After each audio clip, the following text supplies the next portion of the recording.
Hello friends, ये just racket की एओबीआर की सीरीज का पार्ट 10 और इसके अंदर हम पीडीएफ से एओबीआर को कवर कर रहे हैं। तो लेट अस सी आज हम कौन से टॉपिक्स इसके अंदर करने वाले हैं कवर।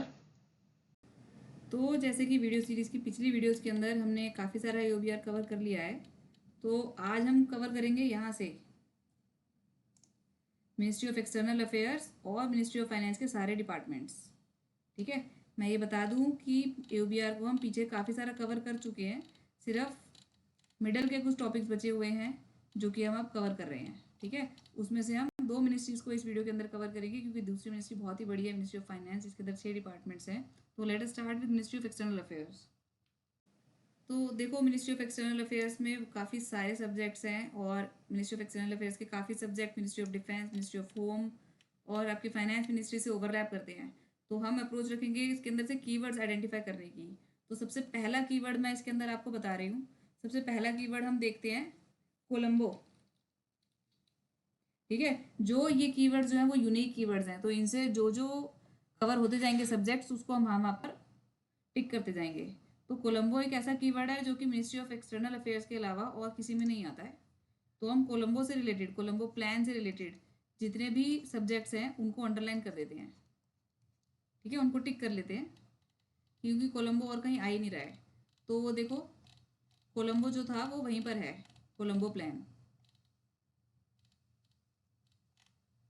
ये यहाँ पर आपके ये वाले सब्जेक्ट्स हो जाते हैं।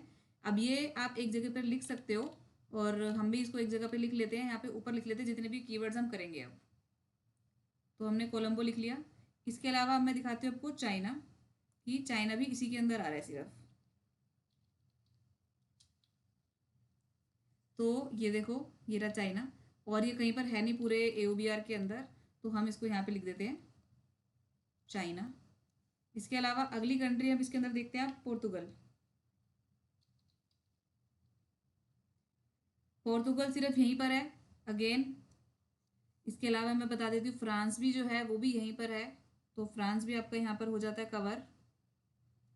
हम इनको लिख लेते हैं ऊपर जैसे कि हम पहले लिख रहे थे, कोलंबो, चाइना, फ्रांस, पोर्तुगल। अब नेक्स्ट कंट्री हम इसमें डाल के देखते हैं, नेपाल। देखो, ये नेपाल यहाँ पर आ रहा है। वैसे तो इसके अंदर देखो कोलंबो प्लान भी आ रहा है, तो कोलंबो प्लान से वैसे भी इसको हम कर ही चुके हैं, बट अदरवाइज जो नेपाल है वो और कहाँ पर आ रहा है, इसलिए मैं आपको बता रही हूँ ये, क्योंकि सिर्फ यहीं पर नहीं है। यहाँ पर देखो, all matters relating to grants of loan and credit to Nepal, Bhutan और बांग्लादेश। यहाँ पे आपकी हो गई 3 कंट्रीज, नेपाल, भूटान और बांग्लादेश। अब क्या इनसे रिलेटेड कोई और मैटर कहीं और है, तो लेट अस सी, सर्च कर कर देखते हैं कि कहाँ पर है। ये देखो, all matters relating to credit extended by the government of India except Nepal, Bhutan and Bangladesh, क्योंकि इनका जो सारा मैटर है इन 3 कंट्रीज का वो तो एमईए के पास है, इसलिए यहाँ पे एक्सेप्ट लिखा हुआ है। ठीक है, और ये हम रेवेन्यू देख रहे होंगे, अच्छा इकोनॉमिक अफेयर्स है, मिनिस्ट्री ऑफ फाइनेंस देख रहे हैं हम।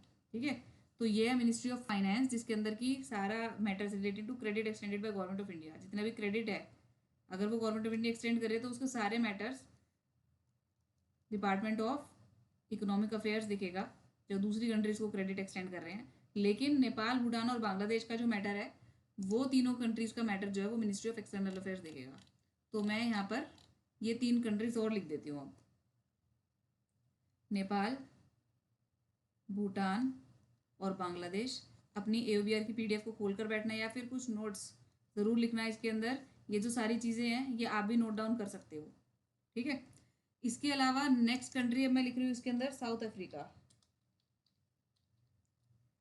ये देखो, ये जो तीनों आपके सब्जेक्ट्स हैं ये सिर्फ और सिर्फ मिनिस्ट्री ऑफ एक्सटर्नल अफेयर्स के अंदर ही है, तो आपके ये दोनों सब्जेक्ट्स भी यहाँ पे कवर हो गए।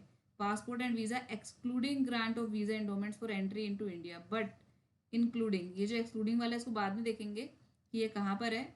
वैसे ये होम अफेयर्स में मिलेगा आपको, बट फिलहाल हम यहाँ पे देख रहे हैं कि including grant of entry permits to South Africa rules, और यहाँ पर देखो immigration to India from Republic of South Africa.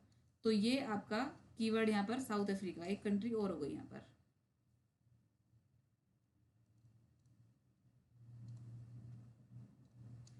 अब नेक्स्ट कीवर्ड पे आ जाते हैं, नेक्स्ट कीवर्ड ये देखो, फॉरेन सर्विस।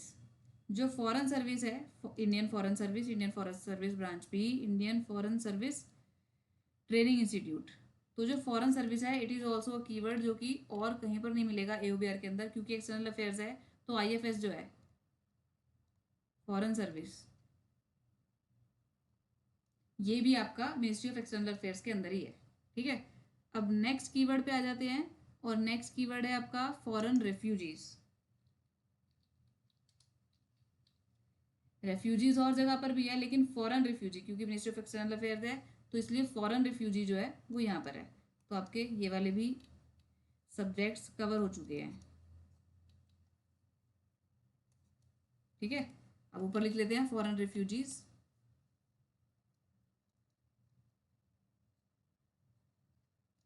नेक्स्ट कीवर्ड देखो, नीचे ही था एक कीवर्ड और, जो कि एक्सटर्नल पब्लिसिटी। देखो वैसे तो पब्लिसिटी जो है वो आपका आई&बी के अंदर आता है, जो बेसिकली सब्जेक्ट है, लेकिन ये एक्सटर्नल पब्लिसिटी है क्योंकि मिनिस्ट्री ऑफ एक्सटर्नल अफेयर्स कर रहे हैं हम, तो इसलिए एक्सटर्नल पब्लिसिटी भी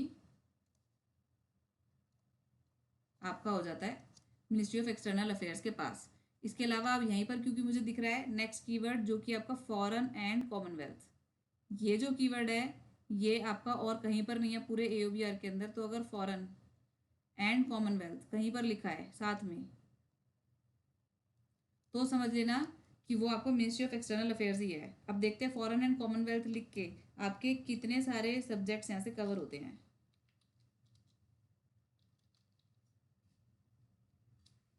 ये देखो, आपका ये भी कवर हो गया और ये भी कवर हो गया। और देखते हैं 14 सब्जेक्ट भी आपका फॉरेन एंड कॉमनवेल्थ में कवर हो चुका है। ठीक है, इसके बाद भूटान हम देख ही चुके हैं। वैसे भी भूटान जो है, बांग्लादेश भूटान के साथ देखा था ना हमने, तो ये भूटान भी जो कीवर्ड है वो हम लिख चुके हैं ऊपर, तो ये भी आपका यहीं पर आएगा। ठीक है, अब यहाँ पे अदरवाइज जो सब्जेक्ट दिख रहे हैं उनको देखते क्या है। Himalayan expedition permission to foreigners to travel to protected areas. तो अगर तो होम अफेयर्स के पास कुछ प्रोटेक्टेड एरियाज हैं अदरवाइज, तब तो वो होम अफेयर्स ही देखेगा। लेकिन जो बाकी के प्रोटेक्टेड एरियाज हैं जो कि इस मिनिस्ट्री के अंदर कवर होते हैं, उनकी जो हिमालयन एक्सपेडिशंस हैं और प्रोटेक्टेड एरियाज की तरफ ट्रैवल करने के लिए जो फॉरेनर्स को परमिशन ग्रांट की जाती है, ठीक है, वो भी एक्सटर्नल अफेयर्स के पास है। इसके अलावा यूएन, ये आपका यहीं पर है एक्सटर्नल अफेयर्स के पास। और इसके अलावा specialise agency and other international organisation and conferences, कोई स्पेसिफिकली नहीं लिखी, तो इसलिए इस सब्जेक्ट को हम छोड़ सकते हैं। अब और आ जाते हैं, ये देखो यहाँ पर लिखा है कॉन्सुलर, ये भी एक कीवर्ड है। Let me search this keyword और देखते हैं ये कितनी बार एओबीआर में आ रहा है और क्या कहीं और भी आ रहा है। तो ये देखो, ये भी मिनिस्ट्री ऑफ एक्सटर्नल अफेयर्स के अंदर है कॉन्सुलर। फिर आ जाते हैं यहाँ पे, ये भी consular ministry of external affairs के पास ही है। अच्छा, चाइना वाला सब्जेक्ट हम ऑलरेडी कर चुके हैं, तो हम चाइना को भी यहाँ पे कवर कर देते हैं। और इसके बाद आपका ये कॉन्सुलर तो हमने कर ही लिया। ठीक है, अब मेरे को अगला कीवर्ड दिख रहा है नॉन रेजिडेंट इंडियंस। क्या नॉन रेजिडेंट इंडियंस कहीं और एओबीआर के अंदर हैं या फिर सिर्फ एक्सटर्नल अफेयर्स के अंदर है? तो नॉन रेजिडेंट, देखो ये भी आपका एक्सटर्नल अफेयर्स के अंदर सब्जेक्ट है, non resident Indians, non resident Indians, non resident Indians. और देखते हैं, ये देखो ये भी नॉन रेजिडेंट इंडियंस, ये भी यहीं पर है। इसके पहले मैं आपको ओवरसीज इंडियंस जो कीवर्ड है वो भी बता चुकी हूँ, तो ओवरसीज इंडियंस भी आपका है।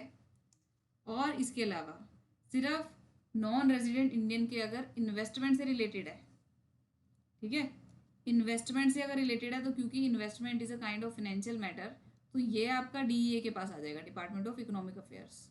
ठीक है, तो थोड़ा बहुत ओवरलैपिंग है कहीं कहीं, तो जहाँ पर ओवरलैपिंग है उसको हम अलग से नोट कर लेंगे। वैसे तो देखो नॉन रेजिडेंट इंडियन सारा का सारा मिनिस्ट्री ऑफ एक्सटर्नल अफेयर्स के पास है, लेकिन अगर इन्वेस्टमेंट की बात आ रही है, नॉन रेजिडेंट इंडियन इन्वेस्टमेंट, तो आपका डीई के पास है, excluding functions interested to department of DPIIT. ठीक है, तो इसका मतलब डीपीआईआईटी के पास भी कुछ नॉन रेजिडेंट पार्ट हो सकता है। ये देखो, ये रहा वो direct foreign and non resident investment इन। अब वो इन्वेस्टमेंट स्पेसिफिकली अगर इंडस्ट्रियल और सर्विस प्रोजेक्ट्स की है, क्योंकि यह है department of industrial and internal trade, industry and internal trade, वो इसलिए अगर इन्वेस्टमेंट इंडस्ट्रियल प्रोजेक्ट से रिलेटेड है तो वो आपका इसलिए DPIIT के पास आया है। ठीक है, अब देखते हैं आगे। देखो इसका मतलब जितना भी नॉन रेजिडेंट है, नॉन रेजिडेंट इंडियंस, वो तो सारा MEA के पास हो गया। लेकिन अगर यहाँ पे इन्वेस्टमेंट है तो वो है आपका फाइनेंस के पास, उसमें भी डिपार्टमेंट ऑफ इकोनॉमिक अफेयर्स के पास। और अगर इसके अंदर जो इन्वेस्टमेंट है वो इंडस्ट्रियल प्रोजेक्ट से रिलेटेड है तो वो आ गया आपका DPIIT के पास। तो हमने इसको ब्रेक कर लिया नॉन रेजिडेंट को भी, तो आपका इसके अंदर से ये सब्जेक्ट भी कवर हो चुका है। ठीक है, अब आगे चलते हैं। फॉरेन एंड कॉमनवेल्थ वाले सब्जेक्ट आप कवर कर चुके हो। अब देखो यहीं पर मेरे को 24 पे दिख रहा है पिलग्रिमेजेस टू प्लेसेस। पिलग्रिमेज के अंदर सिर्फ एक हज पिलग्रिमेज था, क्योंकि यहाँ पे एक्सक्लूडिंग लिखा हुआ है। देखो जो हज कमेटी एक्ट वाला हज पिलग्रिमेज था वो था आपका माइनॉरिटी अफेयर्स के पास।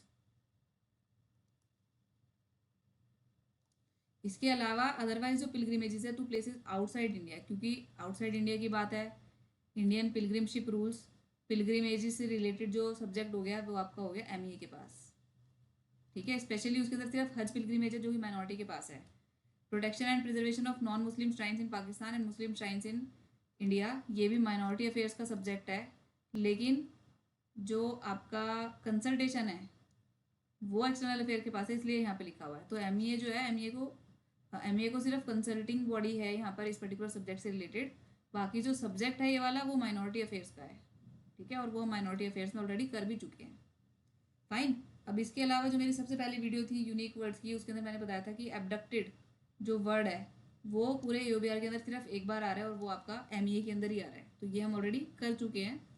अगेन देखो, recovery of advances granted to the evacuees from Burma. ठीक है, बर्मा मैंने बता दिया कि यूनिक वर्ड है। हाउएवर बर्मा के जो रिफ्यूजीज है उससे रिलेटेड कुछ होम अफेयर्स के पास भी एक बार चेक कर लेते हैं। Burma, Indo Burma petroleum company, क्योंकि यहाँ पे पेट्रोल है तो इसलिए ये तो PNG के पास हो गया, इतना सोचने की बात नहीं थी इसके अंदर। इसके अलावा जो बर्मा है वो सिर्फ यहीं पर है और कहीं भी नहीं है। ठीक है, तो ये आपका कवर हो गया यहाँ से कि बर्मा, वैसे भी हम ऊपर लिख चुके हैं इसको। ठीक है, तो एक बार यहाँ पर फिर से कीवर्ड्स को रिवाइज करते हैं। हमने क्या क्या कीवर्ड्स करे, देखो एक तो कॉन्सुलर भी करा है। ठीक है, इसके अलावा हमने फॉरेन एंड कॉमनवेल्थ,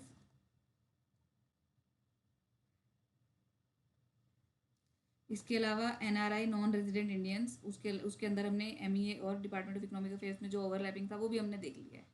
ठीक है, इसके अलावा हमने देखा था फॉरेन रेफ्यूजीज, वो मैंने लिख दिया है यहाँ पे। काफ़ी सारे कीवर्ड्स हमारे यहाँ पर हो गए हैं।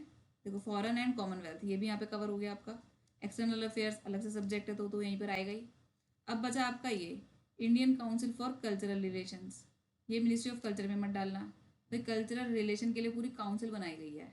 ठीक है, कल्चरल रिलेशंस जो है वो दूसरे कंट्रीज़ के कल्चर के साथ यहाँ पे बात हो रही है कि दूसरे कंट्रीज़ के कल्चर के साथ रिलेशंस कैसे रहेंगे इंडिया के, उसके लिए पूरी काउंसिल है।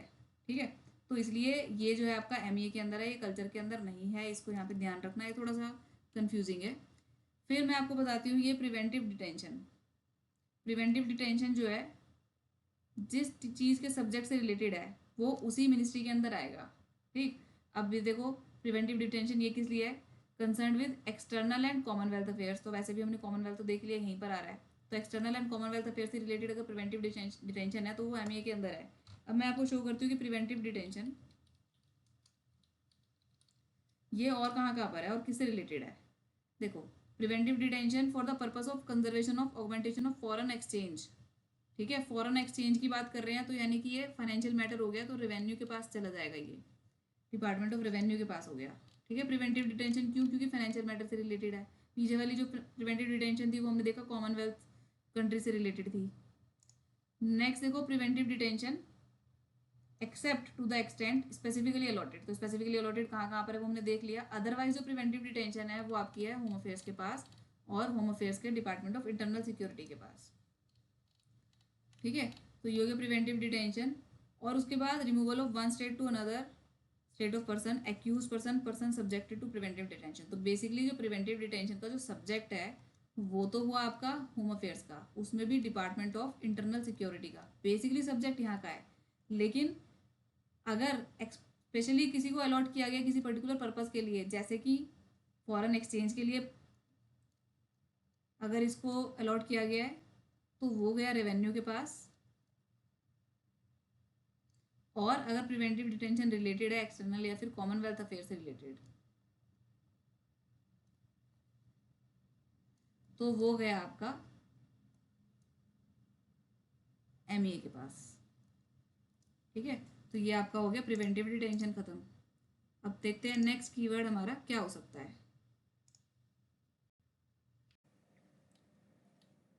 नेक्स्ट देखो, एबडक्टेड भी आपका हो चुका है। नेक्स्ट है देखो 28 नोटिफिकेशन रिगार्डिंग कमेंसमेंट और cessation of the state of war. War क्योंकि दूसरी कंट्रीज से होता है और दूसरी कंट्रीज उसके अंदर इन्वॉल्व होती हैं, तो इसलिए उसका कमेंसमेंट और सिसेशन का नोटिफिकेशन की वॉर को कब शुरू माना जाएगा और कब खत्म माना जाएगा, उसका नोटिफिकेशन जो है उसका सब्जेक्ट एमईए के पास है। और ये हम पहले भी कर चुके हैं कि सिसेशन एक यूनिक वर्ड है जो कि और कहीं पर है ही नहीं। तो हमारे पास दो वर्ड्स यहाँ पर और लिख के, एबडक्टेड और सिसेशन।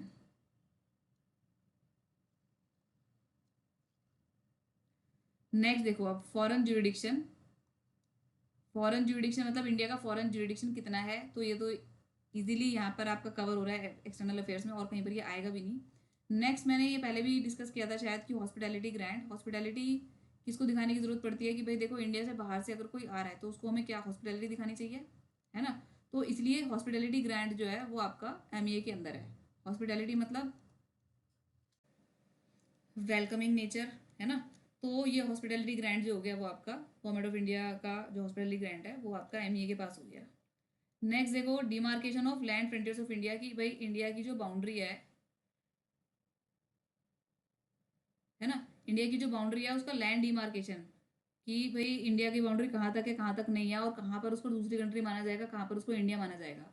तो ये जो डिमार्केशन है लैंड फ्रंटियर का ये भी आपका एक्सटर्नल अफेयर्स के पास है। अब आ जाओ देखो बॉर्डर रेड्स और incident on land borders on India. अभी बॉर्डर रेड में भी दूसरी कंट्री इन्वॉल्व होती है, लेकिन बॉर्डर रोड ऑर्गेनाइजेशन हम कर चुके हैं, BRO, border road development organisation, BRDO, ये दोनों हम कर चुके हैं कि भाई ये दोनों तो डिफेंस के पास है। तो बॉर्डर से रिलेटेड जो भी सब्जेक्ट्स हैं वो या तो डिफेंस के पास है या एमएचए के पास है या फिर एक्सटर्नल अफेयर्स के पास है। एक्सटर्नल अफेयर्स के पास कितना सब्जेक्ट है, सिर्फ इतना ही है कि बॉर्डर रेड्स और इंसिडेंट्स और land borders of India. Defence के पास है बॉर्डर रोड ऑर्गेनाइजेशन और बॉर्डर रोड डेवलपमेंट ऑर्गेनाइजेशन। मैं आपको शो करती हूँ इसको कि बॉर्डर से रिलेटेड जो वर्ड्स हैं वो कहाँ कहाँ पर आ रहे हैं। ठीक है, अब देखो BSF, Indo Tibetan border force, border police, ये आपका एमईए के अंदर हो गया। और देखो अब बेसिकली जो बॉर्डर का मैक्सिमम जो सब्जेक्ट है वो आपका एमएचए के पास ही है। ये भी एमएचए का ही एक डिपार्टमेंट है जिसके अंदर सारा बॉर्डर बॉर्डर ही लिखा हुआ है। नेक्स्ट देखो बॉर्डर एरिया डेवलपमेंट प्रोग्राम। मैंने बोला ऑर्गेनाइजेशन जो है वो तो डिफेंस की है, लेकिन जो वो प्रोग्राम है डेवलपमेंट प्रोग्राम वो एमएचए का है। इस चीज़ को ज़रूर ध्यान रखना।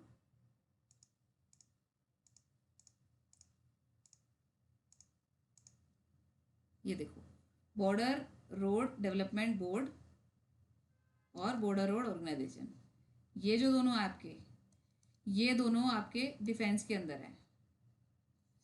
बाकी सारा का सारा जो बॉर्डर है, ठीक है, इन दोनों के अलावा बॉर्डर एरिया डेवलपमेंट प्रोग्राम जो था ये है बॉर्डर रोड डेवलपमेंट बोर्ड, और वो था बॉर्डर एरिया डेवलपमेंट प्रोग्राम। तो यानी बाकी का सारा जितना भी बॉर्डर है वो सारा एमएचए के पास है, और इसके अलावा बॉर्डर रेड, ठीक है, ये आपका एक्सटर्नल अफेयर्स के पास है। तो ये बॉर्डर हमने पूरा डाइसेक्ट कर दिया है कि बॉर्डर कहाँ कहाँ पर है। ये डन हो गया। अब आ जाओ आगे।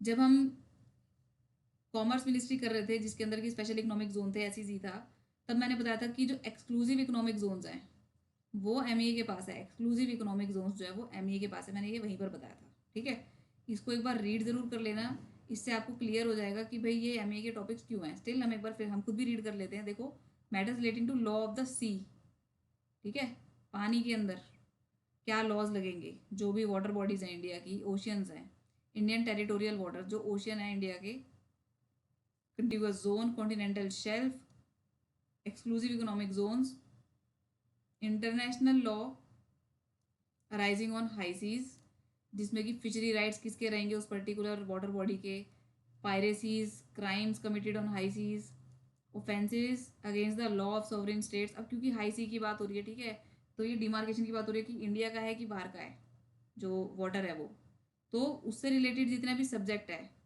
इंटरनेशनल सी बेड एरिया, तो ये सारा का सारा जो है वो आपका एमईए के पास ही है। ठीक है, इस पर्टिकुलर सब्जेक्ट के अंदर आपके क्या क्या कीवर्ड्स है, जैसे हाई सीज हो गया, फिशरीज हो गया, है ना, एक्सक्लूसिव इकोनॉमिक जोन्स हो गया, तो ये आपका पूरा एमईए के पास है। अब बचा क्या आपका 33, डिप्लोमेटिक फ्लाइट क्लियरेंसेस। डिप्लोमेट्स जो होते हैं वो एमईए का सब्जेक्ट हो गया। एक बार हम डिप्लोमेटिक को और सर्च कर लेते हैं कि और कहीं पर है क्या। तो जो डिप्लोमेटिक है, देखो फॉरेन डिप्लोमेट्स एंड कॉन्सुलर, तो ये तो हमारा एमईए का ही सब्जेक्ट है। नेक्स्ट आ जाते हैं अगेन डिप्लोमेट्स एंड कॉन्सुलर, ये भी यहीं पर है। और तीसरा डिप्लोमेटिक फ्लाइट क्लियरेंस, तो ये भी यहीं पर है। तो ये सब्जेक्ट आपका और इजी हो गया इस चक्कर में, जो डिप्लोमेटिक एंड कॉन्सुलर वर्ड है, हमने ऊपर खाली कॉन्सुलर लिखा था, हम यहाँ पे डिप्लोमेटिक भी लिख देते हैं, डिप्लोमेट। तो डिप्लोमेट से रिलेटेड जो भी हो गया आपका, वो आपका एक्सटर्नल अफेयर्स के पास है। तो देखो एक्सटर्नल अफेयर्स कितने अच्छे से आपका कीवर्ड से इजीली कवर हो रहा है। अब हम आगे आ जाते हैं, special Commonwealth African assistant plan programme. South Africa वैसे भी हम देख चुके हैं कि इसी के अंदर है सिर्फ, और कहीं है ही नहीं।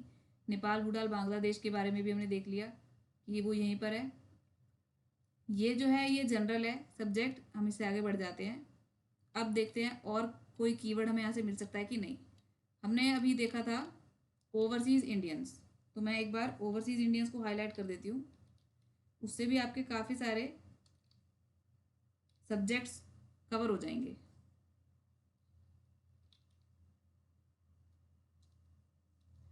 ठीक है, ये हो गया, ये देखो ये हो गया, ये भी हो गया। और देखते हैं आगे, ये देखो ये भी कवर हो गया ओवरसीज़ इंडियन से।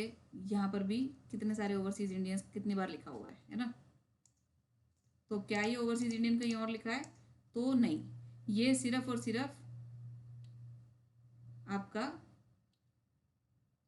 अच्छा नहीं, ये आपका ओवरसीज़ इंडियंस देखो ये दो जगह पर यहाँ पर है। ये कौन सी आपकी DPIIT है ना। इसको देख लेते हैं कि क्या है यहाँ पर। प्रमोशन ऑफ, अच्छा, investment by overseas Indians including innovative investment and policy initiative consistent with overall development government policies particularly in area such as exclusive special economic zones for overseas Indians. अब ये देखो ये सिर्फ इन्वेस्टमेंट से related है। ठीक है, तो क्योंकि इन्वेस्टमेंट से रिलेटेड जो NRI था वो सब्जेक्ट भी आपका एक DPIIT के अंदर आ रहा था, तो इन्वेस्टमेंट से रिलेटेड ओवरसीज इंडियन का जो सब्जेक्ट है वो भी आपका DPIIT के अंदर आएगा। ठीक है, तो हम इसको कर देते हैं इन्वेस्टमेंट रिलेटेड, अगर ओवरसीज इंडियंस हैं या फिर नॉन रेजिडेंट इंडियंस हैं, और इसके अंदर भी इन्वेस्टमेंट कौन सी, इंडस्ट्रियल इन्वेस्टमेंट थी, तो आपका वो DPIIT के अंदर आ जाएगा। ये कवर हो गया।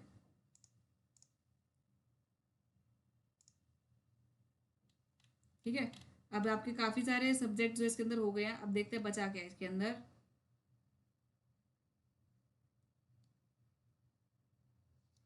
फर्स्ट सब्जेक्ट, सेकंड सब्जेक्ट जो बचे हैं अभी, ओवरसीज इंडियंस ये तो हम कर चुके हैं, ओवरसीज इंडियन यहाँ पर आ गया। ठीक है, और अच्छा इसके अलावा आप देखो एमिग्रेशन। एमिग्रेशन जो है वो सीधा सीधा एमईए का पार्ट है और कहीं पर नहीं है, इसको यहाँ से कर सकते हो एमईए। फिर प्रवासी भारतीय दिवस, ये भी सॉर्ट ऑफ एमिग्रेशन सा लग रहा है ना देखने में, प्रवासी, तो प्रवासी भारतीय सम्मान अवार्ड्स और प्रवासी भारतीय केंद्र, तो ये जो प्रवासी से रिलेटेड है ये भी आपका एमईए के पास है। ओवरसीज इंडियन तो हम कर चुके हैं। ठीक है, तो ये देखो अब तुम्हारे सब्जेक्ट बचे ही कितने हैं, दो यहाँ पर बचे हैं, एक ये बचा है आपका Indian council of world affairs, और एक सिर्फ आपके ये ह्यूमन राइट्स वाला बचा, बाकी सारा हो गया। ठीक है, ह्यूमन राइट्स वाला। अब इनको देखते हैं कि इनको हम कैसे कवर कर सकते हैं। तो वो देखो जो बचे हुए सब्जेक्ट्स हैं उसमें क्या है, पहला है ह्यूमन राइट्स। इसके अंदर एक बार नोट को पढ़ सकते हो कि these functions will be exercised by ministry of external affairs in close connection with ministry of home affairs which shall be the nodal ministry for policy and for coordination of all the matters relating to human rights. इसका मतलब जो human rights का matter है वो basically MHA का है। तो MHA is the nodal ministry for policy and coordination for the matters relating to human rights. लेकिन कुछ पर्टिकुलर ह्यूमन राइट से रिलेटेड जो सब्जेक्ट है वो यहाँ पर है, अदरवाइज सारा का सारा जो ह्यूमन राइट का सब्जेक्ट है वो एमएचए का माना जाएगा।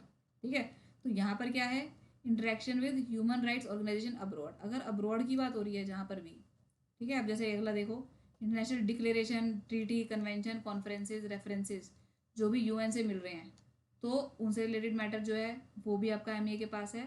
और तीसरा, implementation of reporting obligation in coordination with concerned ministries required under UN and international convention. तो बेसिकली ध्यान यहाँ पे बस ये रखना है कि जो इंटरनेशनल कन्वेंशन हैं, ठीक है, इंटरनेशनल डिक्लेरेशन है, इंटरनेशनल ट्रीटी, इंटरनेशनल कॉन्फ्रेंसेस, वो और यूएन से रिलेटेड जो सब्जेक्ट आ रहा है वो आपका एमईए के पास आ रहा है। ठीक है, और अगर अब्रॉड कोई नॉर्मली जो ह्यूमन राइट्स की नोडल मिनिस्ट्री है वो एमएचए है, लेकिन अब क्योंकि अब्रॉड की बात कर रहे हैं ये, तो इसलिए वो एमएचए के पास चला गया, एमईए के पास। नेक्स्ट देखो, Indian council of world affairs. अभी तुमने देखा था कि जब हम एमईए शुरू कर रहे थे तो उसके अंदर शुरू में था Indian council of cultural relations,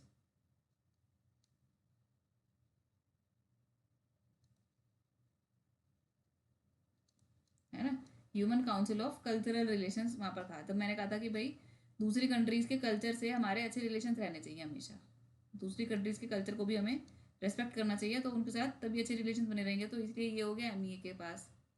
तो सिमिलर काउंसिल है वर्ल्ड अफेयर्स।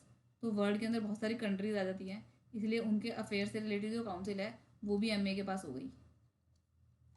अब बचे आपके केवल दो सब्जेक्ट्स, जिसमें से कि पहला है establishment of institution to impart vocational and technical training to meet requirement of skilled manpower. Skilled manpower से रिलेटेड जो सब्जेक्ट है कि स्किल्ड मैन पावर को वोकेशनल और टेक्निकल ट्रेनिंग देने के लिए इंस्टीट्यूशंस का एस्टेब्लिशमेंट।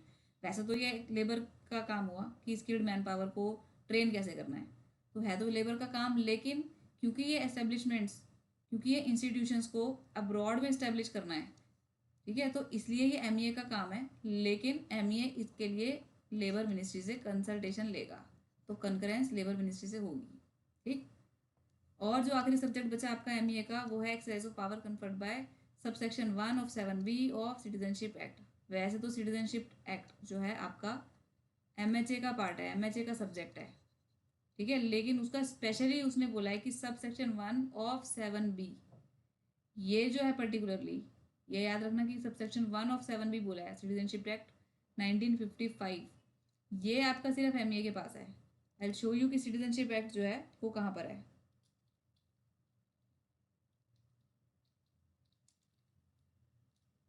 ये देखो, सिटीजनशिप एक्ट लिखा हुआ है 1955, except the exercise of power conferred by 7B1, यानी section 1 of 7B of citizenship act 1955। ठीक है, ये जो है आपका सब्जेक्ट, ये सब्जेक्ट है department of internal security, ministry of home affairs का। ठीक, तो ये आपका खत्म हो गया मिनिस्ट्री ऑफ एक्सटर्नल अफेयर्स। तो अब जो नेक्स्ट डिपार्टमेंट है आपका वो है डिपार्टमेंट ऑफ इकोनॉमिक अफेयर, जो कि मिनिस्ट्री ऑफ फाइनेंस के अंदर आता है। और मिनिस्ट्री ऑफ फाइनेंस के अंदर काफ़ी सारे डिपार्टमेंट है, तो let us try to cover all of them. सबसे पहले department of economic affairs. Same approach रखेंगे कि हम कीवर्ड से जितने सारे सब्जेक्ट्स कवर इसके अंदर होते हैं उसको कवर करेंगे। तो सबसे पहले इसके अंदर है फॉरेन एक्सचेंज। तो क्या फॉरेन एक्सचेंज इसके अलावा कहीं और है, तो लेट मी शो यू।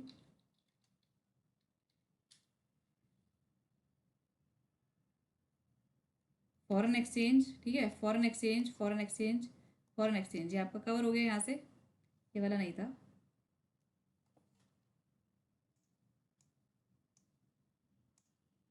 ठीक है, और देखो कहाँ पर है फॉरेन एक्सचेंज, फॉरेन एक्सचेंज, ये देखो, ठीक है, ये भी जो है आपका है तो मिनिस्ट्री ऑफ फाइनेंस के अंदर ही, लेकिन ये डिपार्टमेंट दूसरा, डिपार्टमेंट ऑफ रेवेन्यू है। तो बेसिकली फॉरेन एक्सचेंज से रिलेटेड अगर कहानी है, ठीक है, तो वो कहानी मिनिस्ट्री ऑफ फाइनेंस की ही रहेगी। देखो अभी हमने पीछे देखा था प्रिवेंटिव डिटेंशन, प्रिवेंटिव डिटेंशन अगर कॉमनवेल्थ अफेयर से related, external and Commonwealth affair से रिलेटेड थी तो वो एमईए के पास थी। अदरवाइज जो बेसिक सब्जेक्ट है प्रिवेंटिव डिटेंशन का वो तो एमएचए का है। और अगर वो फॉरेन एक्सचेंज से रिलेटेड है तो वो हो गया आपका रेवेन्यू का, है ना। All matters covered by the smugglers and foreign exchange manipulators, तो ये भी हो गया आपका रेवेन्यू का, यानी है तो बेसिकली मिनिस्ट्री ऑफ फाइनेंस के पास ही फॉरेन एक्सचेंज का, ठीक है। फॉरेन एग्जामिनेशन है सिर्फ एक, ये देखो appellate tribunal for foreign change, क्योंकि ये ट्रिब्यूनल है तो भाई जो ट्रिब्यूनल है वो कहाँ पर जाएगा, वो लीगल के पास जाएगा ना, तो ये हुआ आपका डिपार्टमेंट ऑफ लीगल अफेयर्स के पास, tribunal for foreign exchange, legal affairs, ठीक है। ये हो गया आपका खत्म फॉरेन एक्सचेंज का keyword.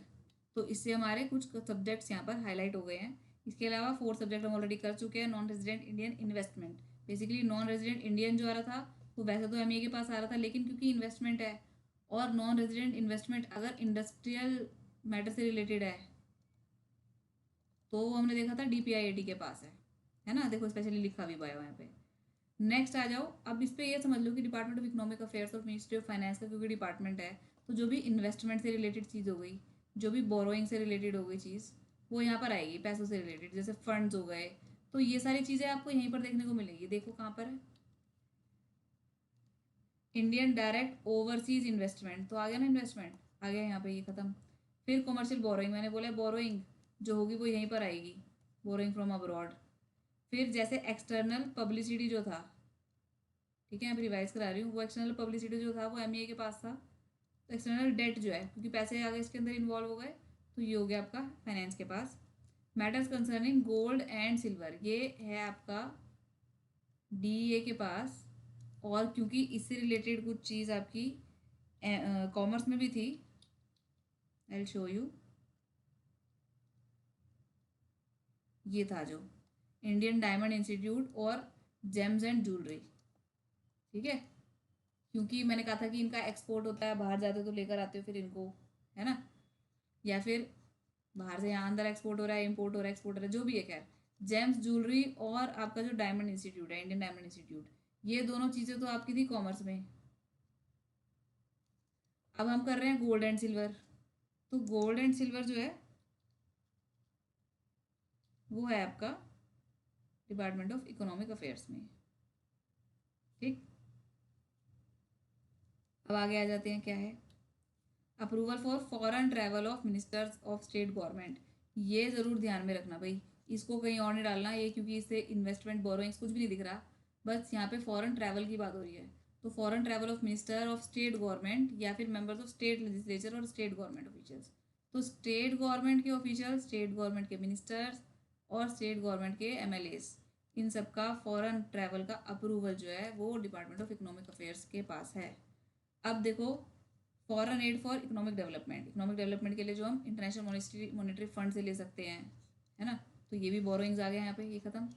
Private sector financing from international finance corporation, सीधा सीधा आपको हिंट मिल रहा होगा, लोन एंड क्रेडिट पता चल रहा है ना, from multilateral agency, loan and credit grants from foreign countries, तो बेसिकली फॉरेन कंट्रीज से एड लेना हमारी इकोनॉमिक डेवलपमेंट के लिए, तो वो आपका मैटर आएगा एमईए डिपार्टमेंट ऑफ डीईए के अंदर, DEA department of economic affairs के अंदर।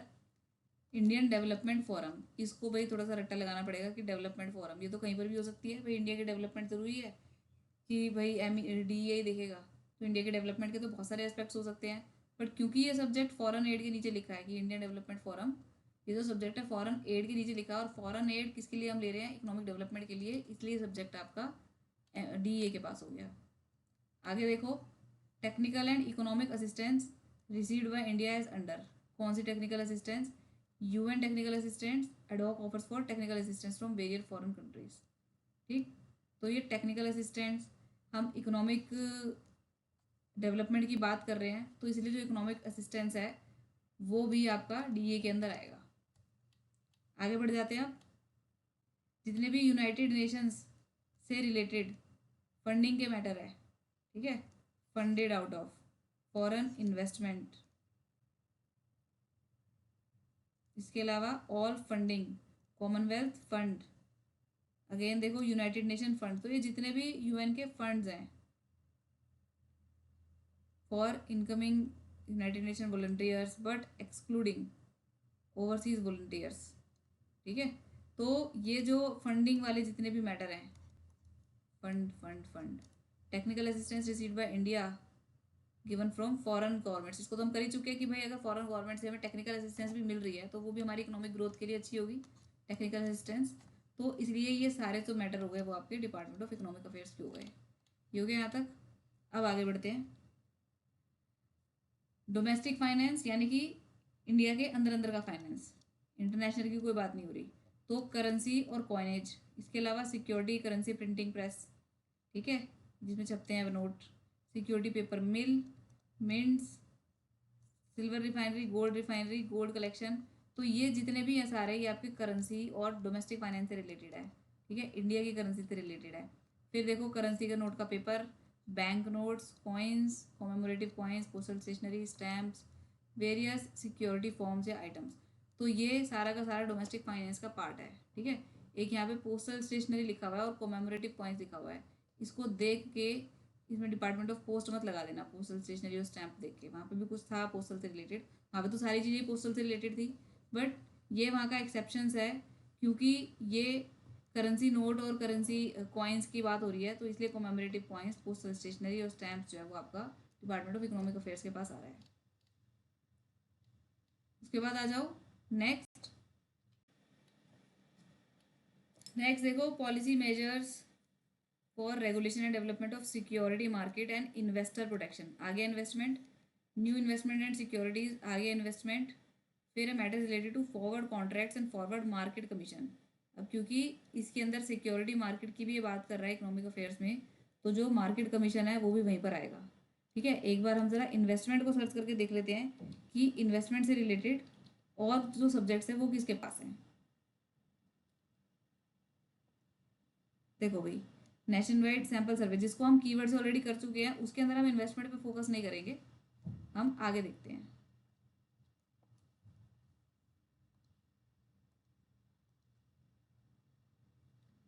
ये देखो इन्वेस्टमेंट से रिलेटेड आपका थोड़ा कॉमर्स में पोर्शन है, बट उसके अंदर हम SEZ इम्पोर्ट एक्सपोर्ट क्योंकि आ गया तो इम्पोर्ट एक्सपोर्ट से हम रिलेट कर लेंगे कि भैया ये तो कॉमर्स की बात कर रहे हैं, ठीक है। नेक्स्ट देखते हैं कहाँ पर है। ये हमने देख ही लिया अभी कि DPID के अंदर नॉन रेजिडेंट इन्वेस्टमेंट है कहाँ कब, जब वो इंडस्ट्रियल प्रोजेक्ट से रिलेटेड है। सिमिलरली ओवरसीज इंडियंस, वैसे तो MEA का सब्जेक्ट था, लेकिन जब इन्वेस्टमेंट आ गई और इंक्लूडिंग इनोवेटिव इन्वेस्टमेंट या पॉलिसी इनिशिएटिव, तो वो आपका आ गया DPID के अंदर।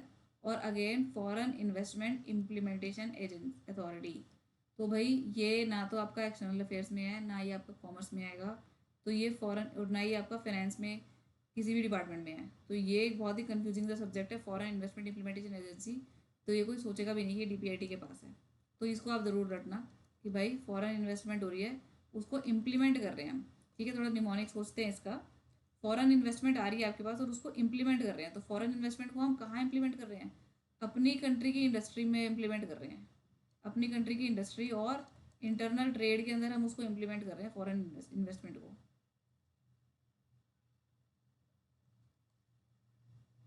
तो भाई इसलिए ये वाला सब्जेक्ट हम रख लेते हैं DPID के पास। इसके अलावा और देखते हैं इन्वेस्टमेंट किधर है। इन्वेस्टमेंट इन टेलीकॉम, तो टेलीकॉम ही रहेगा ऑफकोर्स।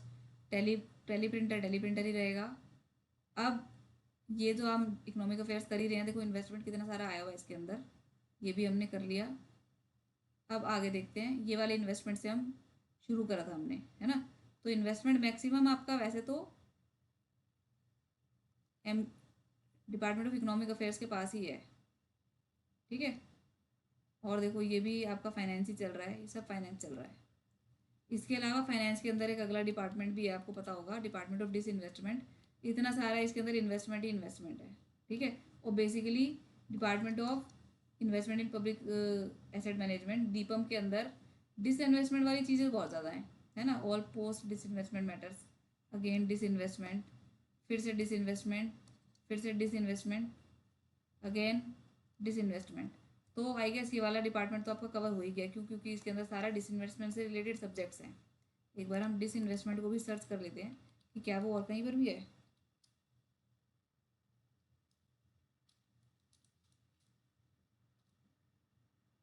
ये तो टेली प्रिंटर से रिलेटेड डिसइन्वेस्टमेंट हुआ, तो ये तो आपका कर ही सकते हो, टेलीकॉम में है। अच्छा अब ये है यहाँ पर ये सब्जेक्ट आपका डिपार्टमेंट ऑफ इकोनॉमिक अफेयर्स का ही चल रहा है और उसके अंदर है financial policy in regard to the utilisation of the proceeds of disinvestment channelise into the national investment fund. ठीक है, तो नेशनल इन्वेस्टमेंट फंड के अंदर जो चैनलाइज हुआ है डिस इन्वेस्टमेंट्स, वो आपका डिपार्टमेंट ऑफ इकोनॉमिक अफेयर्स के अंदर है। थोड़ा कंफ्यूजिंग ज़रूर हो रहा है बट देखो करना तो है ही। अब यहाँ पे देखो डिस इन्वेस्टमेंट से इसका मतलब सारा रिलेटेड मैटर आपका डीपम में ही है और डीपम में मुझे नहीं लगता कोई सब्जेक्ट बचा है आपका, सिर्फ आखिरी का ये बचा है जो कि है unit trust of India act along with subject related to specified undertakings unit trust of India. तो unit trust of India UTI ये आपका एक सब्जेक्ट है डीपम के अंदर और इसके अलावा डीपम में जो सारे सब्जेक्ट्स हैं वो सारे सब्जेक्ट हैं डिस इन्वेस्टमेंट से रिलेटेड। ठीक है, तो ये कीवर्ड हो गया आपका दीपम के लिए, तो यहाँ पे आपका दीपम हो गया कवर। ठीक, अब हम अपना चलते हैं वापस डिपार्टमेंट ऑफ इकोनॉमिक अफेयर्स के पास। ठीक है, अब आप देख रहे हो बीच बीच में दूसरे जो डिपार्टमेंट्स हैं उनके सब्जेक्ट्स भी हाईलाइट हो चुके हैं।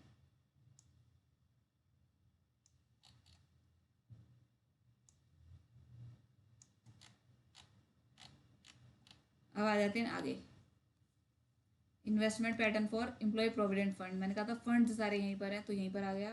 टैक्स फ्री बॉन्ड्स पैसों से रिलेटेड है। अगेन आ जाओ वेज एंड मीन्स, इसको हमने कर लिया था यूनिक वर्ड्स के अंदर। वेज यानी कि ये हम किस मीन्स से अपना खर्चा चला रहे हैं, किस तरीके से और किस मीन्स से अपना खर्चा चला रहे हैं। ठीक है, तो किस मीन्स से हम अपना एक्सपेंसेस कर रहे हैं, तो हो गए पैसों की बात। पैसों की बात हो गई तो डिपार्टमेंट ऑफ इकोनॉमिक अफेयर्स, हमारी इकोनॉमी जो है वो किन मीन्स से चल रही है ऐसे रिलेट कर सकते हो। ठीक है, इसके बाद आ जाओ नेक्स्ट, बजट से रिलेटेड जो मैटर है वो आपका यहाँ पर दिख रहा है आपको। बजट से रिलेटेड इसके अंदर क्या क्या चीज़ें हैं। बोरोइंग, बोरोइंग का कीवर्ड हम कर चुके हैं कि यहीं पर आएगा। ठीक है, ट्रेजरी बिल्स, बिल्स हो गए, बॉन्ड्स हो गए, पब्लिक डेट ये भी पीछे देखा था अभी हमने, बोरोइंग्स हो गया है ना। इसके अलावा ट्रांजैक्शन हो गया, reorganisation of state, financial integration हो गया, फिर एडमिनिस्ट्रेशन ऑफ कंटिजेंसी, जो कंटिजेंसी फंड है वो भी क्योंकि मनी मैटर है तो इसलिए आपका डिपार्टमेंट ऑफ इकोनॉमिक अफेयर्स के अंदर आ गया। ये सारे सब्जेक्ट होते जा रहे हैं आपके। नेक्स्ट आ जाओ मॉनिटरी ऑफ बजटरी पोजीशन। तो ये ध्यान रखना कि भाई मिनिस्ट्री का मेन सब्जेक्ट क्या है, बजट। तो बजट से रिलेटेड जो चीज़ें हैं वो आप रिलेट कर लो क्योंकि वो डिपार्टमेंट ऑफ इकोनॉमिक अफेयर्स के पास है। जैसे फाइनेंस कमीशन हो गया, प्रोविडेंट फंड, अब यहाँ पे फंड आ गया है ना, स्टर्लिंग पेंशंस।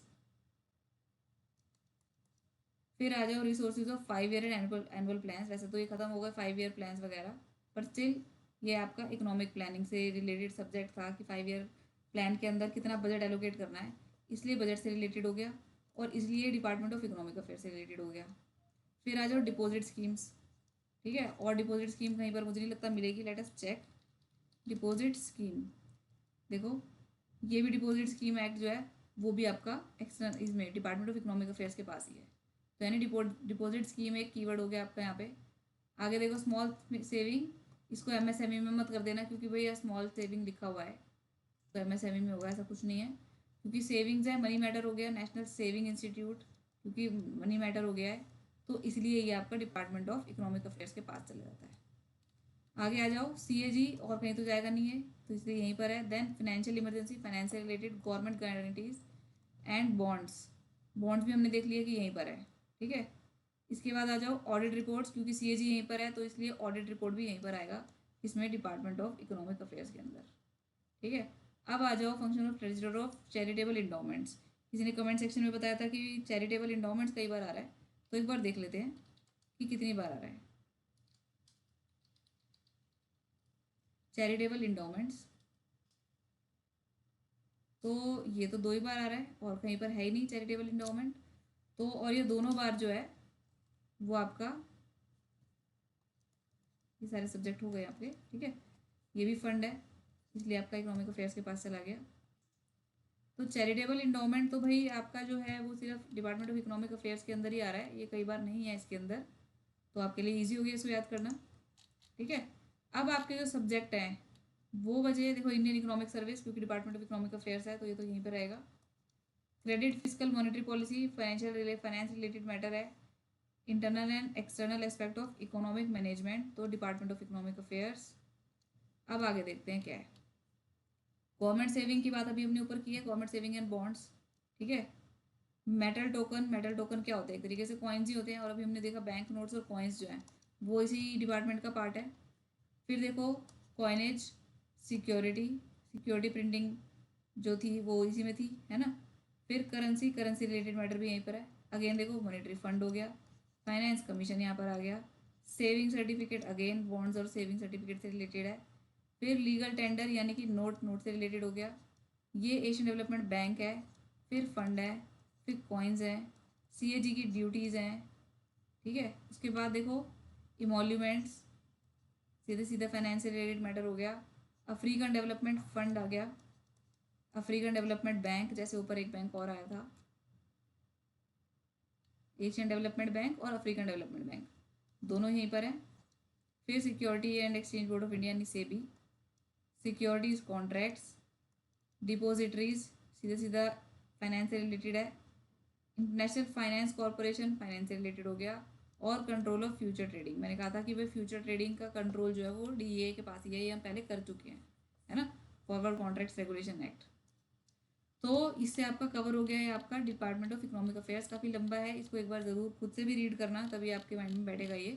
अब हम करेंगे नेक्स्ट डिपार्टमेंट जो है डिपार्टमेंट ऑफ एक्सपेंडिचर। तो डिपार्टमेंट ऑफ एक्सपेंडिचर में देखते हैं, कोई बहुत ज़्यादा सब्जेक्ट्स तो नहीं है, बट इसको एक बार गो थ्रू कर लेते हैं, ठीक है। Financial rules and delegation of financial powers, ये आपका एक्सपेंडिचर के पास है, ठीक है। बेसिकली आप मिनिस्ट्री ऑफ फाइनेंस तो पता लगा ही लोगे कि मिनिस्ट्री ऑफ फाइनेंस का मैटर है, क्योंकि उसके अंदर कुछ ना कुछ फाइनेंशियल रिलेटेड होगा ही होगा। फाइनेंशियल सैंक्शन आगे आ जाते हैं, इसको भी हम साइड में रखते हैं। इसके अंदर जो बेसिकली जितने हमारे समझ में आ रहे हैं, ठीक है, जो देखते ही पता चल रहे हैं, जैसे कि Indian audit and account department, तो इसका मतलब कंट्रोलर जनरल ऑफ अकाउंटिंग भी आ गया इसके अंदर, कॉस्ट अकाउंट्स भी आ गया। तो अकाउंटेंसी से रिलेटेड जो सब्जेक्ट हो गए वो आपको department of economic affairs, sorry department of expenditure में दिख रहे हैं, है ना। तो matter relating to control general of accounts, इसके अंदर रिलेटेड क्या, प्रिंसिपल्स ऑफ गवर्नमेंट अकाउंटिंग, तो हम अकाउंटिंग को यहाँ पे होल्ड करके रखते हैं कि अकाउंटिंग से रिलेटेड है। Standards of accounting, preparation of annual accounts, appropriation accounts, treasury and government central government accounts, receipt and payments, management accounting system, central civil account offices, civil Indian civil account service, central civil account, और इसके अलावा disbursement of pension through public sector banks respect of central civil pensioners, तो इसको भी थोड़ा सा हम side में रखते हैं। तो बेसिकली आपके जो अकाउंटेंसी से रिलेटेड जितने भी सब्जेक्ट्स हैं वो आपके हो रहे हैं डिपार्टमेंट ऑफ एक्सपेंडिचर के पास। इसको हम देख ही चुके हैं पहले से ही कि भाई अगर कैलेमिटी वाला है तो रिलीज ऑफ सेंट्रल असिस्टेंस, क्योंकि फंड की बात हो रही है तो इसलिए ये आपका रेवेन्यू के पास आ रहा है, सॉरी एक्सपेंडिचर के पास आ रहा है, ठीक है। मैक्सिमम जो फंड्स थे, जो फंड्स के नाम थे, वो फंड्स के नाम सारे डिपार्टमेंट ऑफ इकोनॉमिक अफेयर्स के पास थे ऊपर, जो हमने अभी करा है, ठीक है। ये स्पेशली एक पर्टिकुलर रिलीफ फंड है, क्योंकि सेंटर की असिस्टेंस से रिलेटेड बात हो रही है यहाँ पे, तो इसलिए ये आपका एक्सपेंडिचर के अंदर है। उसके बाद आ जाओ state finances, day to day financial problems, finance से रिलेटेड है सीधे सीधे matter. Scrutiny of central and state legislation having financial and economic implications again. फिर formulation of annual 5 year plan for central ministries, उसके अंदर जो बजट वाला portion था, वो बजट वाला पोर्शन तो ऊपर था डिपार्टमेंट ऑफ इकोनॉमिक अफेयर्स के पास, यहाँ पर फॉर्मुलेशन वाला पोर्शन है, ठीक है, तो ये एक्सपेंडिचर के पास है। इसके बाद नेक्स्ट आ जाते हैं ये सेंट्रल पब्लिक सेक्टर अंडरटेकिंग्स, वैसे जो पब्लिक एंटरप्राइजेज है वो उसका पूरा डिपार्टमेंट है, डिपार्टमेंट ऑफ पब्लिक एंटरप्राइजेज। जहाँ पर कैपिटल रिस्ट्रक्चरिंग की बात कर रहे हैं, 11th वाले सब्जेक्ट के अंदर देखो क्या है, plan investment and expenditure proposal. तो अभी देखा हमने कि ऊपर भी प्रपोजल ही था, एक फॉर्मुलेशन था 5 ईयर प्लान का, और यहाँ पर एक्सपेंडिचर प्रपोजल है of central ministries, matter relating to expenditure finance committee, public investment board, procedure and secretarial work for PIB, ठीक है। ये प्रेस इंफॉर्मेशन ब्यूरो नहीं है, ये पब्लिक इन्वेस्टमेंट बोर्ड है, इसको ध्यान रखना। तो ये आपके हैं एक्सपेंडिचर के अंदर, कोई बहुत ज़्यादा कीवर्ड्स नहीं है इसके अंदर, क्योंकि सारा फाइनेंस से रिलेटेड मैटर है, और ऑफकोर्स आपको रेवेन्यू, एक्सपेंडिचर और इकोनॉमिक अफेयर्स के अंदर काफ़ी चीज़ें ओवरलैपिंग मिलेगी, ठीक है। तो थॉरली इसको पढ़ना, जो मैंने अंडरलाइन किया है कि बेसिकली अकाउंटेंसी को आप थोड़ा सा, अकाउंटिंग को थोड़ा कीवर्ड से रिलेट कर सकते हो, ठीक है। अब एक जो बिल्कुल ही डिफरेंट सा सब्जेक्ट लगा, वो सब्जेक्ट है आपका थर्ड वाला सब्जेक्ट, बाकी सब में तो फिर भी फाइनेंसिंग आ रहा है, review of the staffing of government establishment with a view to securing economy. देखो गवर्नमेंट एस्टेब्लिशमेंट के अंदर कितना स्टाफ होना चाहिए, ठीक है, जितना स्टाफ होगा उतना ज़्यादा एक्सपेंडिचर होगा क्योंकि उतनी ज़्यादा सैलरी देनी होगी। हाँ, तो इसलिए इसको भी आप फाइनेंस से रिलेटेड कर सकते हो। वैसे भी उसने बोला है कि गवर्नमेंट एस्टेब्लिशमेंट्स के अंदर जो स्टाफिंग का रिव्यू है, किस व्यू से कि हमारी इकोनॉमी जो है वो सिक्योर रहे, उस हिसाब से हमें गवर्नमेंट एस्टेब्लिशमेंट की स्टाफिंग करनी है। तो बेसिकली थोड़ा सा फाइनेंशियल एंगल आ ही गया इसके अंदर कि भाई कितने स्टाफ होना चाहिए गवर्नमेंट इंस्टीट्यूशंस के अंदर, वो उसका रिव्यू जो है वो एक्सपेंडिचर के पास है। ठीक है, तो इसको भी हम टिक कर लेते हैं। ये आपको हो गया department of expenditure. Next department है अब आपका डिपार्टमेंट ऑफ रेवेन्यू। तो देखते हैं डिपार्टमेंट ऑफ रेवेन्यू में क्या क्या है। देखो भाई, CBEC, CBDT, grants in to national institute of public finance and policy. Again हम इसको फाइनेंस, टैक्सेस, कस्टम्स इनसे रिलेट करेंगे। ठीक है, stamp duty, bills of exchange, cheque note, bills of leading, letters of credit. आगे देखो इनकम टैक्स, डायरेक्ट टैक्सेस, यानी taxation से रिलेटेड हम इसको यहाँ पे कर सकते हैं, इसको थोड़ा सा नैरो डाउन। फिर आ जाओ देखो बेनामी ट्रांजेक्शन्स एक्ट, ये आपका रेवेन्यू के पास है, और मोटा मोटा देखें तो ये मिनिस्ट्री ऑफ फाइनेंस के पास है। ठीक है, administration of excise, excise duty की बात कर रहे हैं हमने। देखो एक्साइज एंड कस्टम और टैक्स को पकड़ के चलते हैं, एक्साइज, कस्टम और टैक्स, तो यही आएगा यहाँ पर मैक्सिमम। तो excise in relation to alcoholic liquors, वैसे तो अदरवाइज जो अल्कोहल था और नॉन अल्कोहलिक हमने देखा था DPID के पास था, लेकिन यहाँ पर ये उसके ऊपर एक्साइज लगाने की बात कर रहे हैं। तो इन चीज़ों पे जो एक्साइज लग रही है वो किसका मैटर हुआ, वो मैटर हुआ आपका डिपार्टमेंट ऑफ रेवेन्यू का। फिर देखो अगेन यहाँ पे एक्साइज ड्यूटी आ गया, इसको हम रख लेते हैं साइड में कि भाई एक्साइज ड्यूटी जो है वो एक कीवर्ड हो गया आपका इसके डिपार्टमेंट ऑफ रेवेन्यू के लिए। All matters relating to cultivation of opium, opium, again opium और ओपियम डेरिवेटिव्स, तो उसके ऊपर जो कंट्रोल है और उसके ऊपर जो एक्साइज का मैटर है। फिर देखो narcotic drugs and psychotropic substance act, इसको हम पहले कर चुके हैं कि हाँ भाई ये रेवेन्यू के पास है। Again in respect of narcotic drugs and psychotropic acts, वैसे तो इंटरनेशनल कन्वेंशंस जो थी वो ऊपर आपने देखा कि उसके पास थी एक्सटर्नल अफेयर्स के पास, लेकिन यहाँ पर ये अगर ड्रग्स से रिलेटेड और साइकोट्रोपिक सब्सटेंस से रिलेटेड है तो वो आपका हो गया डिपार्टमेंट ऑफ रेवेन्यू के पास। ठीक है, बाकी हमने कस्टम वर्ड जो था वो साइड में पकड़ लिया था, तो कस्टम से रिलेटेड जितना भी मैटर हो गया, custom tariff, tariff evaluation, central excise, tax से रिलेटेड तो sale tax, central sale tax, again Levi of tax, duties of excise. तो ये थोड़ा सा नैरो डाउन आपका हो रहा है कि एक्साइज आ गया, सेल टैक्स आ गया, कस्टम आ गया, टैरिफ आ गया, एक्साइज ड्यूटी आ गई, ओपीएम आ गया। ठीक, इसके अलावा जितने भी टैक्स से रिलेटेड डिपार्टमेंट्स हो गए, custom department, income tax, central excise, narcotic department, except NCB लिख रहा है वो पहले ही यहाँ पे।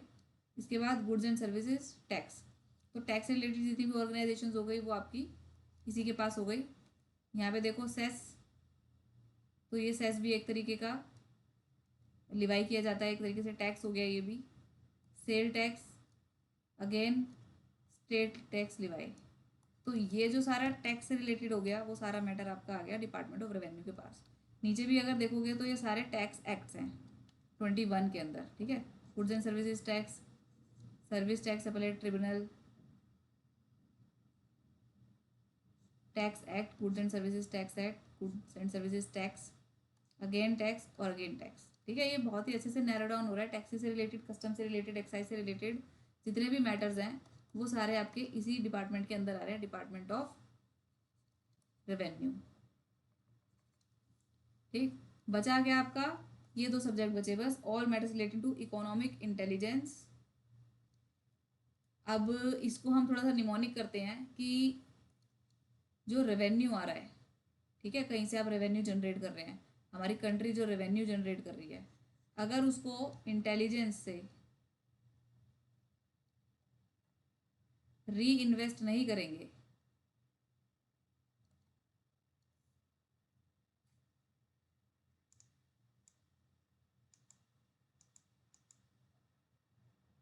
एक बार दोबारा लिख देती हूँ मैं इसको।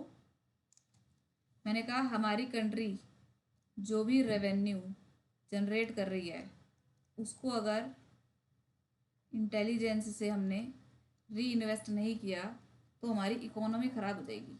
है ना। तो इसलिए इकोनॉमिक इंटेलिजेंस किस पे रिलेट करी हमने, रेवेन्यू से हमने इसको जोड़ दिया, रेवेन्यू से लिंक कर दिया कि जो रेवेन्यू आ रहा है उसको हमें इंटेलिजेंट तरीके से अपनी इकोनॉमी के अंदर इन्वेस्ट करना चाहिए। तो इसलिए इकोनॉमिक इंटेलिजेंस जो सब्जेक्ट हुआ वो आपका रेवेन्यू के पास हमने कर लिया। ये थोड़ा सा डिफरेंट सा सब्जेक्ट था इसलिए इसका निमोनिक बनाया, बाकी सारे सब्जेक्ट को देखने से पता ही चल रहा है कि भाई टैक्स से रिलेटेड, एक्साइज से रिलेटेड है, तो वो ऑलरेडी आ ही रहे हैं।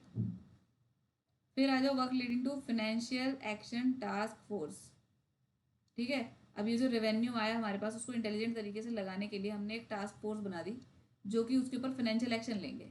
ठीक है, तो बेसिकली ये रेवेन्यू से शुरू होकर हम थोड़ी सी कहानी बना दी कि रेवेन्यू को इंटेलिजेंटली इन्वेस्ट करना ताकि हमारी इकोनॉमी अच्छी चले, और जो उसको, और इस काम को करने के लिए हमने एक टास्क फोर्स बना दी जो कि इस काम को ठीक से करेगा। ठीक है, तो फाइनेंशियल एक्शन जो कि है वो ठीक से लेगा। तो इसलिए ये वाले जो डिपार्टमेंट्स हो गए, ये वाले जो सब्जेक्ट्स हो गए वो हमने रेवेन्यू से रिलेट कर दिए। नेक्स्ट देखो दीपम हम कर चुके हैं, सारा का सारा डिसइन्वेस्टमेंट जो सब्जेक्ट है वो दीपम के पास है। नेक्स्ट आ जाते हैं हमारा डिपार्टमेंट ऑफ फाइनेंशियल सर्विसेज जिसमें सारे बैंक्स आते हैं। ठीक है, तो अब जितने भी बैंक हैं हम पहले ना उनको हाईलाइट कर देते हैं ताकि हमारे पास कम सब्जेक्ट रह जाएंगे इसके लर्न करने के लिए। बैंकिंग, नेशनल बैंक यानी NABARD, regional rural bank, debt due to banks, और देखते हैं matters concerning import export bank EXIM. ठीक है, अब और देखते हैं आगे नेशनल हाउसिंग बैंक। अब आखिरी देखो नेशनल बैंक। ठीक है, ये आपका खत्म हो गया यहाँ पे। तो बैंक तो हमारे पता चल गए हमें कौन कौन से हैं यहाँ पे। इसके अलावा जितने भी बैंक क्या होते हैं, bank are financial institution actually, तो फाइनेंशियल इंस्टीट्यूशन भी यहीं पर हो गया। नेगोशिएबल इंस्ट्रूमेंट एक्ट, बैंकिंग से रिलेटेड एक टर्म है नेगोशिएबल इंस्ट्रूमेंट्स, तो ये लो, ये भी आपका बैंक से रिलेट हो गया। कॉरपोरेशंस, ठीक है, deposit insurance and credit guarantee corporation, तो इंश्योरेंस से रिलेटेड जो आपकी कॉरपोरेशंस हैं वो भी यहीं पर हैं। अब एक बार हम ऊपर चलते हैं इसके अंदर। अब देखो यहाँ पे policy relating to life insurance, general insurance, insurance regulatory, तो इंश्योरेंस से रिलेटेड मैटर भी आपके जो है वो रेवेन्यू के पास आ गए। अब बैंकिंग देखो, matter related to Indian bank, foreign bank, reserve bank, cooperative banks, easy है ना। सारे बैंक्स जो है वो इसके अंदर कवर होते जा रहे हैं हमारे। अब आगे देखो नेक्स्ट फाइनेंशियल इंस्टीट्यूशन। मैंने बोला फाइनेंशियल इंस्टीट्यूशंस क्या होते हैं, banks are actually financial institutions. तो बैंक के अलावा दूसरे भी जो फाइनेंशियल इंस्टीट्यूशन है जैसे कि IDBI, IFCI, सिडबी और IIBI, ये सब फाइनेंशियल इंस्टीट्यूशंस हैं। तो इसलिए जो फाइनेंशियल इंस्टीट्यूशंस और बैंक्स, ये दो चीज़ें हो गई आपके पास। हम इसको लिख लेते हैं यहाँ पे, एक तो फाइनेंशियल इंस्टीट्यूशंस,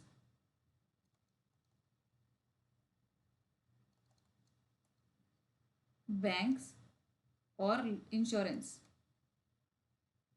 इंश्योरेंस कॉरपोरेशन एक तरह से, इंश्योरेंस एक्ट्स, ये सब भी आपको यहीं मिलेंगे। ठीक है, जैसे फाइनेंस कॉरपोरेशन हो गया। ठीक है, अब बचा आपका ये दो चीज़ें जो कि थोड़ी सी डिफरेंट लग रही है, इस पर हम आते हैं अभी। पहले नीचे देख लेते हैं और क्या क्या बचा है हमारा। हमारा सिर्फ इतना पोर्शन बचा है जितना आपको स्क्रीन पे इस टाइम दिख रहा है। तो इसके अंदर से भी फाइनेंशियल कॉरपोरेशंस हमने जो है वो कवर कर लिया है।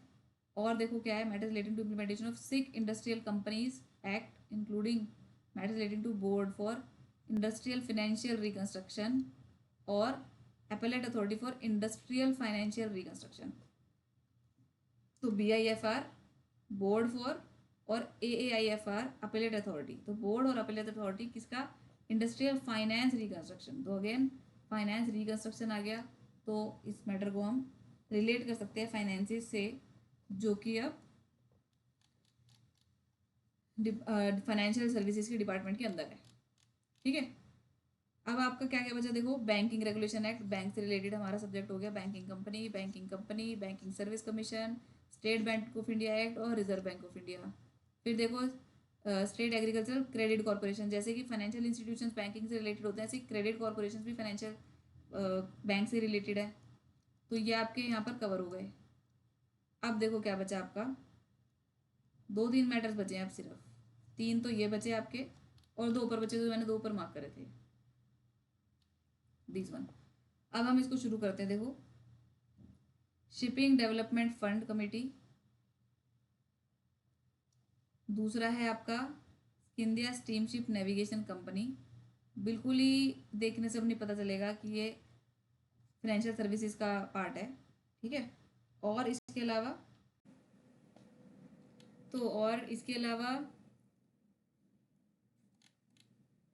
ये तीन, administration of all other statutes regulation and other laws concern with entries these particular 3 entries. तो ये तो जनरल सा सब्जेक्ट हो गया, इसको हम छोड़ सकते हैं। आगे आ जाते हैं matter concerning securitisation and foreclosure. Foreclosure किसका होता है? फोरक्लोजर जो होता है वो लोन का होता है। लोन कहाँ से लेते हो? लोन बैंक से लेते हो गया इससे रिलेट। तो ये हो गया बैंकिंग का। इसके आगे देखो administration of special court trial of offences related to transaction in security. Suppose किसी ने सिक्योरिटी में ट्रांजैक्शन किया और घपला किया, तो किससे रिलेटेड मैटर हो गया? बैंक का ही मैटर हो गया ना, कि भाई बैंक से सिक्योरिटी परचेज करी थी, बैंक में अकाउंट खुलवा के उस अकाउंट से सिक्योरिटी परचेज करी थी, तो इसलिए ये आपका, और उसके अंदर उसने घपला कर दिया, उसके अंदर उसने कोई ऑफेंस कर दिया, तो इसलिए जो एडमिनिस्ट्रेशन ऑफ स्पेशल कोर्ट है किससे रिलेटेड? सिर्फ ट्रांजैक्शन इन सिक्योरिटी से रिलेटेड, ठीक है, ये वाला जो एक्ट है। तो इसलिए ये एक्ट भी आपका इसी डिपार्टमेंट के अंदर हो गया, डिपार्टमेंट ऑफ फाइनेंशियल सर्विसेज। अब सिर्फ ये बचे आपके दोनों, जो कि दोनों कहीं से देखने से पता नहीं चल रहा कि यार ये जो है डीएफएस के अंदर आएगा, ठीक है। तो इसको तो रट्टा लगा लो, नहीं रट्टा लगाना तो कुछ निमोनिक बनाने का ट्राई करते हैं। शिपिंग और नेविगेशन, ठीक है, इसमें भी शिप आ रहा है, इसमें भी शिप आ रहा है, और शिप जो होती है वो बिना नेविगेशन के चलती नहीं है। तो ऐसा कर लेते हैं कि शिप, एक शिप है, ठीक है, वो स्टीम से चलती है, स्टीम शिप है, स्टीम से चल रही है, ठीक, और उसको नेविगेशन करने के लिए एक फंड चाहिए। ये जो शिप है ये एक स्टीम शिप है, और इसको नेविगेशन करने के लिए एक फंड चाहिए।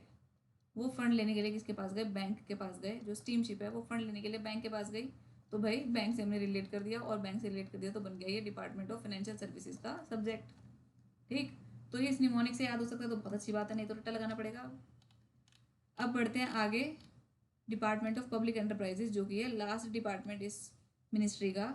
अब देखो डिपार्टमेंट ऑफ पब्लिक एंटरप्राइजेज के अंदर सारे सब्जेक्ट के अंदर आपका पब्लिक एंटरप्राइजेज आ ही रहा है। Public enterprise, public sector enterprise, public sector, public sector, public sector undertaking, public sector, public sector, public sector, conference of public enterprise, public enterprise, survey of public enterprise. Survey को देख के मौस पे मत लगा देना, क्योंकि पब्लिक सेक्टर एंटरप्राइज की बात कर रहे हैं तो वो यहीं पर आएगा। एक भी सब्जेक्ट ऐसा नहीं बचा जो कि हमें अलग से याद करना पड़ता है कि ये इसका क्यों है। एक बार हम पब्लिक एंटरप्राइज को जरा सर्च और कर लेते हैं।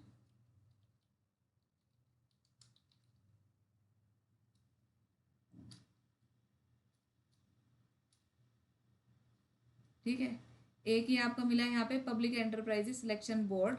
तो ये तो आपका डीओपीटी के अंदर था, पीईएसबी जो है वो डीओपीटी के अंदर है। क्यों? क्योंकि इसमें सिलेक्शन हो रहा है। सिलेक्शन किसका हो रहा है? मैंने कहा था डीओपीटी के अंदर जितना भी अपॉइंटमेंट से रिलेटेड, रिक्रूटमेंट से रिलेटेड है, तो यहाँ पर भी सिलेक्शन हो रहा है। तो हम किसी पर्सन को सेलेक्ट कर रहे हैं, तो इसलिए पब्लिक एंटरप्राइजेस का ये वाला जो बोर्ड है वो डीओपीटी के पास है, ठीक है। बाकी का सारा पब्लिक एंटरप्राइज हमें यहीं पर मिला है, तो इसलिए पब्लिक एंटरप्राइज को आंख बंद करके लगा सकते हो यहाँ पे, ठीक है। इसके अलावा बचा आपका public sector enterprise. Public enterprise तो हमने देख लिया, अब हम देखते हैं पब्लिक सेक्टर एंटरप्राइज। तो पब्लिक सेक्टर एंटरप्राइज देखो सिर्फ यहीं पर है और कहीं पर है ही नहीं, तो इसलिए बिल्कुल टेंशन लेने की ज़रूरत नहीं है। अच्छा, एक यहाँ पे मिला है हमें सिर्फ एक अलग से जो लिखा हुआ है, ये मैटर हो गया आपका दीपम का। और दीपम के लिए तो मैंने पहले बता दिया था कि भाई डिसइन्वेस्टमेंट देख लेना कि डिसइन्वेस्टमेंट आएगी। और इसके अंदर तो वैसे भी एडवाइस आ रहा है, advice the government in matters of financial restructuring of central public sector enterprises. तो इनके लिए जो एडवाइस है वहाँ पर हम दीपम के लिए आ रहे हैं ताकि इन्वेस्टमेंट को अट्रैक्ट कर पाएँ। तो ये इन्वेस्टमेंट को रिलेट हो गया मैटर, इसलिए दीपम के पास चला गया। बाकी सारा जो पब्लिक सेक्टर एंटरप्राइजेस देखो सारा हाईलाइट हो गया, वो सारा आपका department of public sector enterprises के पास है, ठीक है। तो ये आपका हो गया मिनिस्ट्री ऑफ फाइनेंस खत्म। तो इस वीडियो के अंदर देखो हमारा कहाँ तक कवर हो चुका है। हमने इस वीडियो के अंदर कर लिया है मिनिस्ट्री ऑफ एक्सटर्नल अफेयर्स और मिनिस्ट्री ऑफ फाइनेंस के सारे डिपार्टमेंट्स। अब AOBR काफ़ी ख़त्म होता हुआ नज़र आ रहा है। अब अगले वीडियो के अंदर हम यहाँ पर जो बचे हुए हैं ये डिपार्टमेंट्स कुछ, इनको यहाँ से कवर करेंगे, ठीक है। आई गेस 2 या 3 वीडियोस के अंदर अब आपका बाकी का AOBR जो है वो पूरा कंप्लीट हो जाएगा, और आप AOBR की पूरी PDF पढ़ चुके होंगे with keywords. So thank you for watching and wait for my next video for revision of AOBR.